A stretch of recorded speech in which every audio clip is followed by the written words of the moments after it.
지금이 바로 충과 효를 한꺼번에 달성할 아주 좋은 기회다, 이렇게 말하죠. 그러니까 반고리 알겠습니다 라고 하고 창 들고 적진에 돌진하다가 죽었습니다.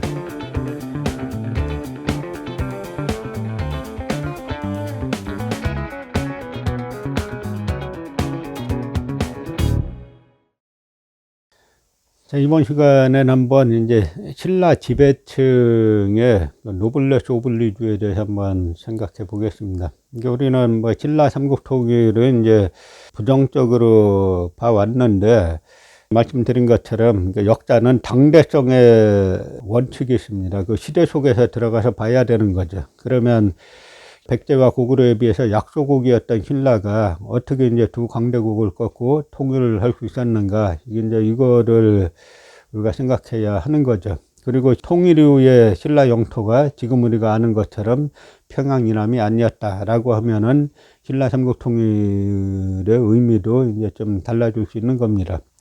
신라가 이제 삼국 통일에 나서게 된 계기는 신라의 이제 주체 세력이 바뀐 겁니다. 신라만 여왕이 있었잖아요. 신라는 이제 혈통을 중시해서 그런데 선덕여왕과 진덕여왕 다들 이제 성골이기 때문에 여성임에도 불구하고 고대 국가의 이제 왕이 될 수 있었죠. 선덕에서 진덕으로 이제 교체가 되는 647년인데요. 당시 상대 등인 비담이라는 인물, 귀족이자 왕족들이죠. 이 비담이 여왕은 정치를 못한다라고 해가지고 쿠데타를 일으켰는데, 이 쿠데타를 갖다 이제 김춘추와 특히 김효신이 진압을 하게 됩니다.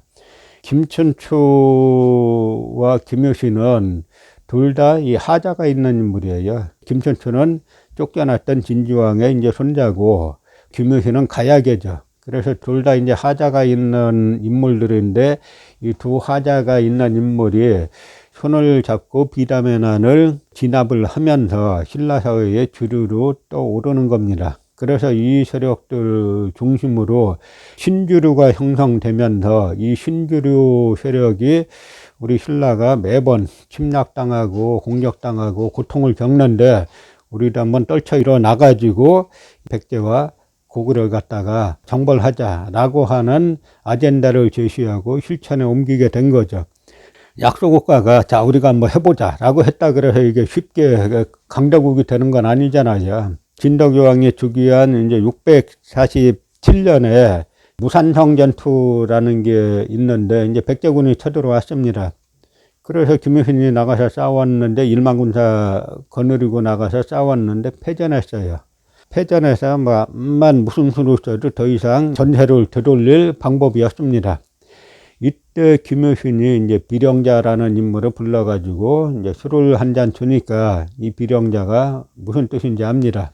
김효신이 준 술을 한 잔 마시고 나와서 자신은 이제 죽으러 가는 거죠. 이제 죽기 전에 비령자는 거진이라는 아들과 합절이라는 그 남자 종을 같이 전쟁터에 데리고 왔습니다. 그래서 종 합절에게 이야기를 합니다. 난 조금 이따 나가서 적진을 돌파하다가 죽을 건데, 내가 죽고 나면은 내 아들 거진이 따라 죽겠다고 할 거다. 그럼 나는 반드시 말려서 거진은 살려서 돌아가라, 이렇게 말을 합니다. 그리고 비령자는 가서 돌진하다가 전사했죠. 그러니까 아들 거진이 자기 눈앞에서 아버지가 죽는 걸 봤으니까, 신라는 이제 화랑이 있지 않습니까? 화랑 정신이 있는데 그냥 아버지가 죽었다고 무서움에 떨고 있을 사람들은 아니죠. 그래서 달려나가려고 하니까 종 합절이 말렸습니다. 그러니까 아버님이 조금 전에 당부하셨습니다. 도련님 몬타라 돌아가셔가지고 어머니를 위로하라고 하셨습니다. 그것이 아버님의 말씀을 듣는 것이 효도입니다 라고 하니까, 거진이 내 아버지가 눈앞에서 세상 떠나셨는데 원효들이 눈앞에 있는데 내 그냥 돌아가는 게 어떻게 효도냐 라고 이제 말 타고 창 들고 백제 진영에 돌진하다가 또 전사했죠. 그러니까 합절이 내 사천, 사사로울 사자에 하늘천자 써가지고 내 하늘이 무너졌는데 나 혼자 어떻게 살아 돌아가겠느냐라고 해서 이 합절도 백제군에 돌진하다가 죽었습니다. 신라 군사들이 볼 때 삽시간에 아버지와 아들과 종까지 전사하는 걸 보고는 그렇게 되면 사람 몸에 없던 금방 죽을 것 같던 사람들 에너지가 막 일어나죠. 그래가지고 곧 죽을 것 같았던 신라 군사들이 떨쳐 일어나서 역전시켰죠. 그래서 승전을 했습니다. 그러니까 김효신이 이 세 사람의 시신에 자기의 옷을 덮어주고 아주 슬프게 울었다라고 하는데, 여기에서 저는 김효신이란 사람은 비령자가 죽으면은 아들과 이 종까지 죽을 거다라고까지 생각했는지 몰라도 아들은 죽을 거다라고 생각한 것이 저는 확실하다고 봅니다. 비정한 장군이라고 볼 수가 있는데요. 그렇게 했기 때문에 전세를 뒤엎을 수 있었던 거죠. 태종무열왕 2년에도 고구려와 백제 연합군이 변방 33개 성을 치고 그다음에 조천성이라는 곳을 쳤는데, 싸우러 나간 이제 신라 장수 중에 이제 김훈문이 있는데, 김훈문은 바로 임금인 태종무열왕의 사위예요.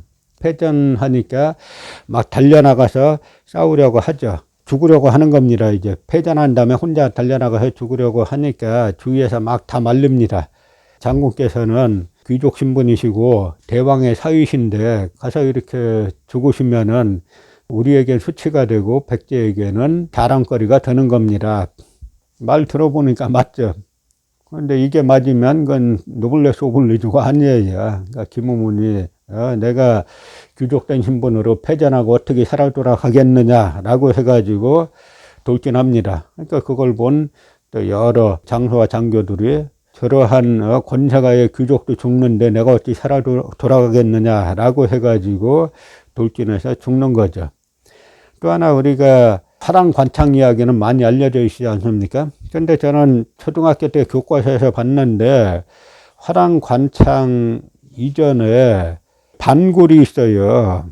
근데 반굴 얘기는 안 하고 관창 이야기만 하는 겁니다. 이 반굴과 관창은 황산벌 전투에서 싸우죠. 이제 황산벌 전투에서 계백이 마지막 5천 결사대를 겨누리고 싸우러 나가서 그야말로 결사되니까 사람은 결사, 죽음을 각오하고 싸우면은 아주 강해지죠. 그래서 4번 싸워서 4번 다 이겼습니다. 그러니까 이때 황산벌 전투에서 신라군의 그 장군이 누구냐면 김흠순인데, 김흠순은 김효신의 동생이에요. 김흠순이 자기 아들 반굴을 부릅니다. 화랑이죠. 반굴에게 지금이 바로 그 사람이 태어나서 가장 중요한 거는 충과 효인데, 지금이 바로 충과 효를 한꺼번에 달성할 아주 좋은 기회다, 이렇게 말하죠. 그러니까 반굴이 알겠습니다 라고 하고 창 들고 적진에 돌진하다가 죽었습니다. 여기서 끝나는 게 아니에요. 그러니까 좌장군 품밀이라는 인물이 있는데, 품밀의 아들이 바로 관창입니다. 품밀이 아들에게 나 보고 뭐 느끼는 거 없어? 이런 이야기인 거죠. 최고사령관 아들이 저렇게 죽는데 너도 뭐 느끼는 게 있을 거 아니냐 라고 하니까 관창이 알겠습니다 라고 관창도 돌진하다가 체포가 됐죠. 여기에서 계백이 문제가 있는 거예요. 장수로서 체포했으면 그거 죽여버려야 되는데 그걸 갖다 아주 어린아이구나 라고 해서 살려보내지 않습니까? 백제가 그렇게 여유 부릴 상황이 아닌 거예요. 그래서 이제 살려보내니까 관창이 또다시 돌진하다가 죽게 되니까 신라군이 일어나가지고 전세가 역전됐지 않습니까? 우리는 뭐 여야 할 거 없이 세층, 뭐 장관이다, 국회의원이다 하는 고위공직자다 하는 사람들의 자식 문제 끊임없이 나오잖아요. 김흠순이 자기 아들이 죽기를 왜 바라겠고, 장군 품밀이 자기 아들이 죽기를 왜 바라겠습니까? 근데 이 사람들은 나라 위기가 닥쳤을 때 지배층이 먼저 솔선수범을 해야 된다라는 걸 온몸으로 실천해 보인 겁니다. 또 여기에 이제 김효신의 아들 원술도 있죠.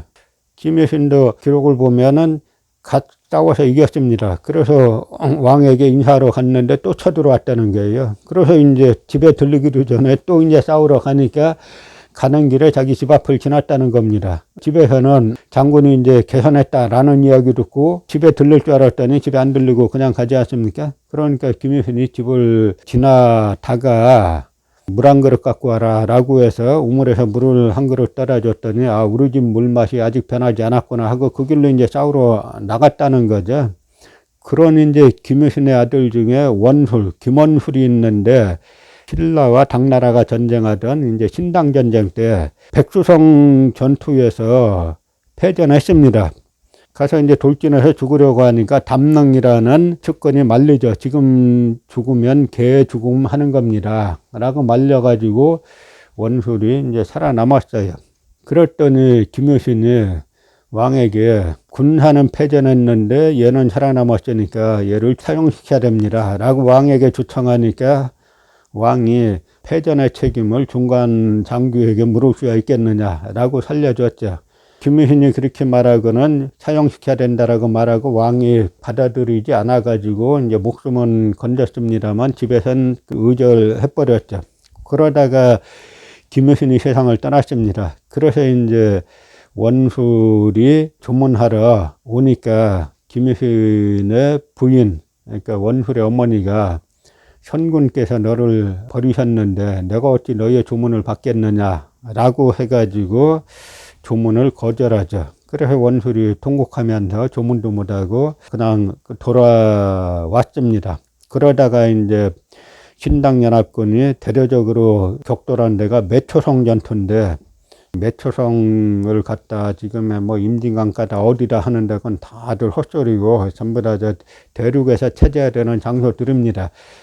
여기에서 큰 공을 세워서 과거에 한을 휘쳤는데 그 다음에 이제 국왕이 배설을 하사하니까 내가 부모에게 버림받았는데 어떻게 배설을 하겠습니까? 라고 해가지고 산에 들어가서 이제 평생 야인으로 살다가 세상을 떠났다는 겁니다. 당시 백제도 분열되어 있었고 고구려도 나중에 연개소문 사후에 남생과 남산과 서로가 남건과 서로가 형제들이 분열해가지고 심지어는 막리지였던 남생이 당나라군의 앞잡이가 돼서 군사를 끌고 오지 않습니까? 그 반면에 신라에서는 지배층부터 사생결단하고 전투에서 패전하면 왕의 사위가 가서 죽고 그 다음에 황산벌 전투에서 김음순이 자기 아들 보고 죽으라 그러고 뭐 원술이 전투에서 졌는데 살아남았다고 부모로부터 버림을 받고 이런 기운을 가지고 있었으니까 가장 약소국가인 신라가 통일을 할 수 있었던 겁니다. 그리고 또 하나 통일한 신라의 강역이 지금의 평양 남부가 아니라 지금의 만주의 상당 지역까지 차지했던 것이기 때문에 우리가 신라의 통일을 무조건 폄하할 수는 없습니다. 신라의 문제는 뭐냐면 통일하고 난 다음에 빨리 수도를 갖다가 옛 고구려 지역으로 옮겨가지고 고구려의 전 강역을 갖다 수복할 계획을 실행에 옮겼어야 되는데 이제 그렇지 못했다는 점은 이제 비판받아야 하는 거지. 약소국인 신라가 왜 통일했느냐라고 이제 비판하는 거는 그 역사라는 거는 그 당대에 살았던 사람들이 만드는 것인데 그 역사를 갖다 무시하고 결과론적으로만 바라보는 거죠. 그래서 우리가 신라 통일에서 배울 것은 아주 지긋지긋하지 않습니까? 뭐 청문회만 하면은 여야 할 거 없이 지배층들, 자기의 문제, 자식들의 문제 이런 것들이 나오는 지금의 우리 현실을 한번 되돌아보면서 신라 지배층이 갖고 있던 노블리스 오블리주의 그야말로 100분의 1만 갖고 있어도 이런 문제는 발생하지 않을 거로 생각하고 이런 걸 갖다가 우리가 현실에 잘 받아들여서 현재화하는 것이 역사의 교훈을 얻는 지름길이다라고 생각합니다.